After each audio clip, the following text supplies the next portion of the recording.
The Department of Justice says it may ask former President Rodrigo Duterte to explain his remarks, wherein he told the Armed Forces of the Philippines to rectify what he deemed is an ongoing fractured governance of the country.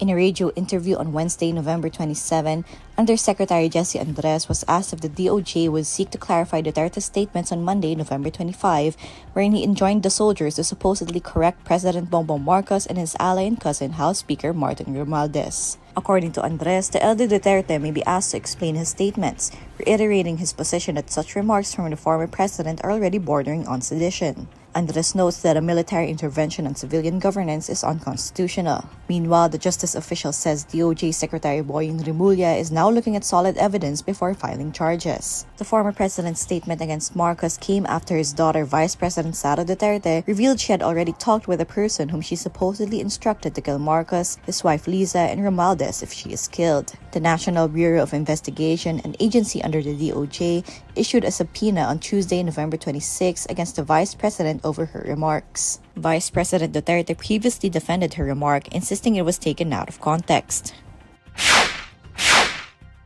The Senate is upholding the move of the House of Representatives to reduce by 1.3 billion pesos the funding of Vice President Sara Duterte's office. The upper chamber on Tuesday, November 26, approves on second and third reading next year's proposed 6.352 trillion peso national budget before its members in the bicameral conference meet with their counterparts in the House. The Senate retains the House of Representatives approved 733 million peso funding for the office of the Vice President, down from Malacanang's original proposal of 2.03 billion pesos. Voting 18-0 with one abstention, the Senate also decides to scrap the 39 billion peso allotment for the contentious Ayuda para sa Kapos ang Kita program or AKAP, which the House leadership had introduced in House Bill No. 10800 or the 2025 General Appropriations Bill. The National Expenditure Program or Malacanang's original proposal did not provide funding for AKAP. Several senators previously claimed that the House had bankrolled the failed charter change drive through a people's initiative using the funds allotted for AKAP in the 2024 national budget.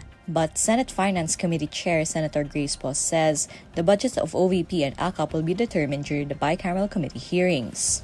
Also voting to approve the entire 6.352 trillion peso budget are Senators Bato de la Rosa and Bongo, longtime allies of the Duterte family, as well as Senator Amy Marcos. Senators Marcos, de la Rosa, and Go are members of the Bicameral Conference Committee, which will meet later this week. As he did last year, Senate Minority Leader Coco Pimentel again abstains from the vote on the budget, saying he wants to maintain what he calls a wait-and-see attitude.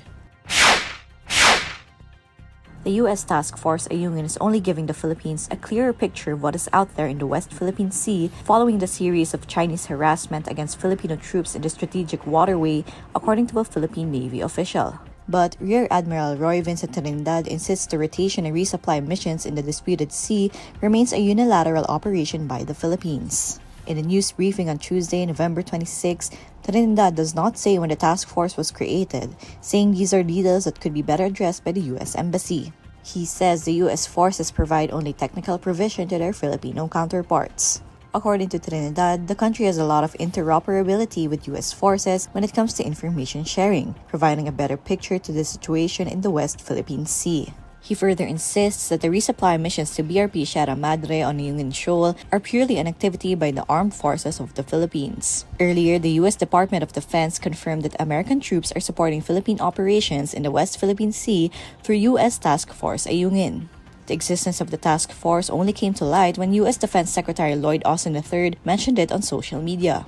Ayungin, a low-elevation feature some 200 kilometers off mainland Palawan, is guarded by a military outpost on the grounded World War II vessel BRP Sierra Madre. Philippine resupply missions to Ayungin had been repeatedly harassed by Chinese vessels that swarmed the disputed waters.